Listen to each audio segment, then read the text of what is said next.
Well, we made it to Joshua Tree National Park. We've never been here before and we're excited to do a little exploring. Yep, it's pretty late in the afternoon, so we aren't going to have a lot of time, but we're hoping to see, at least check out the Joshua trees, maybe a couple of the main features like Skull Rock and the Arch Rock, and maybe some of the cactus fields, so hoping for a fun evening. Let's go check it out.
So the Joshua trees aren't even trees. What are they? They are not trees. They are actually members of the yucca family. So because they have fibers instead of rings, they're not a tree.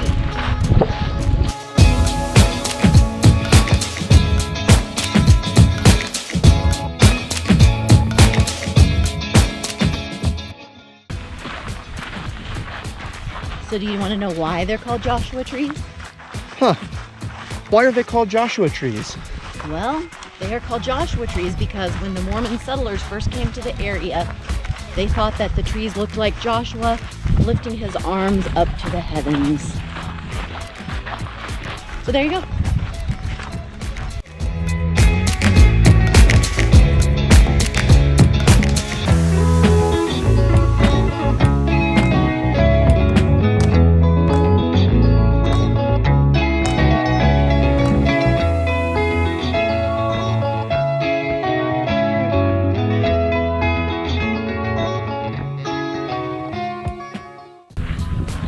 The sun is just starting to set. We have about an hour plus of daylight. We're trying to make the most of it.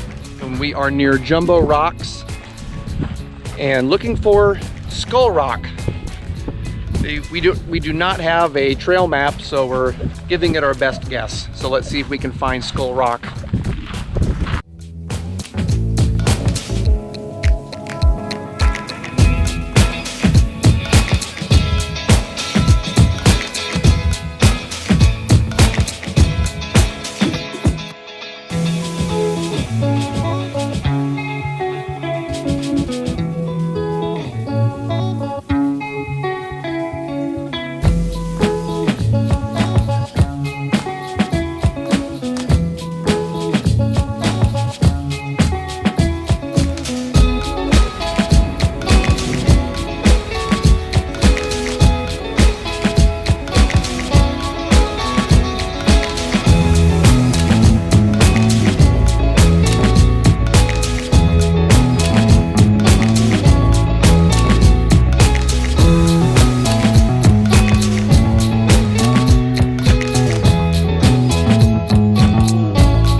trip to Joshua Tree National Park was unforgettable. It was beautiful from the beginning.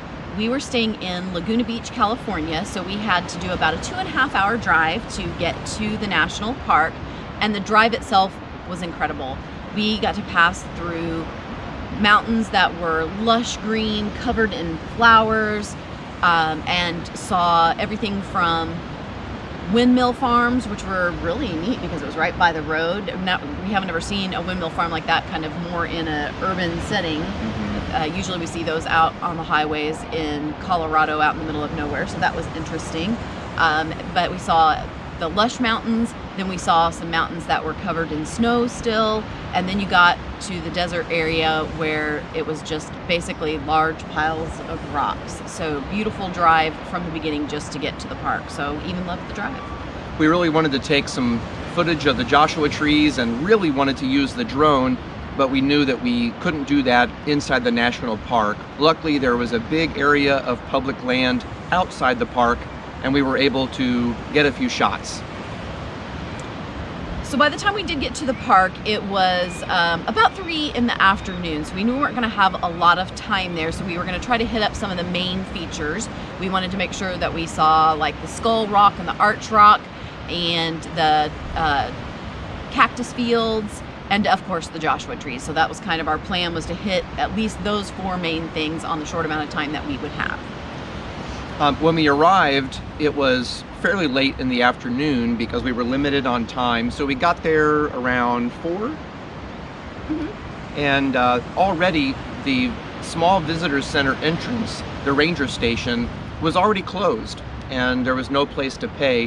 When we reviewed the details on the National Park's website, it said that if the entrance is already, the ranger station anyway, if it's closed, you're still free to enter the park. At the time when you leave, if the station is open, they'll ask to see a receipt, and if you didn't pay, you'll pay at that point. Fortunately for us, it was closed when we arrived and also when we left, so we had our whole experience completely free.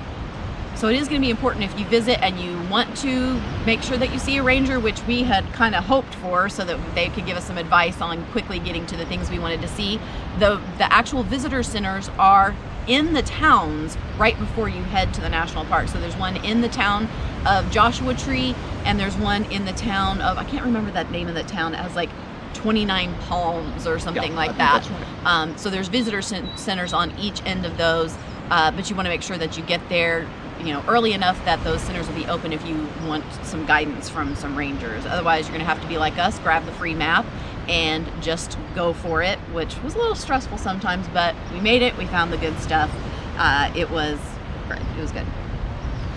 Normally April is a peak season because in the summer months it's just so hot there in the desert.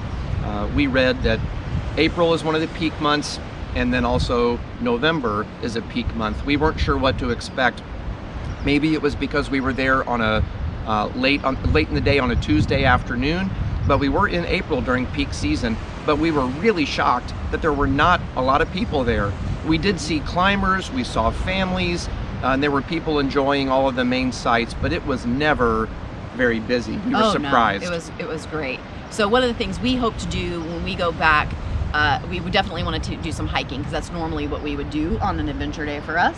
But this one we just had to, you know, check out the main sites. But because there's all these amazing boulder areas, we can't wait to go back and just do some rock hopping. That would be awesome if you have little kids, to just get to go scramble over these boulders, so you don't have to be a professional rock climber. Yes, there are those opportunities too, but just for some fun rock hopping and to get off the path and back into the park, I'm excited to do that in the future when we go back. And the beauty of the spring desert was stunning. Yeah. The flowers were coming out, and being from the Midwest, getting out here to California and seeing all the green and the lush area here by the beach, and then you drive in through the mountains and then into the desert, and to see just that gorgeous spring desert landscape was incredible. Yeah, the flowers really were, honestly, that was one of the highlights for me, was getting to see the desert in bloom. So it was just gorgeous, gorgeous. We didn't see a lot of wildlife when we were there, which is kind of rare when you're in a national park. We saw a beetle, and then as we were driving out of the park, We saw a couple of rabbits, and that is it, nothing else. But I'm sure at other times, that there are more things when you read the brochures that talks about how coyotes are native to that area. But we saw a beetle and 2 bunnies, no birds, nothing else. The finale to our experience there at Joshua Tree was the Cholla cactus, which were just starting to bloom for the spring. Yeah.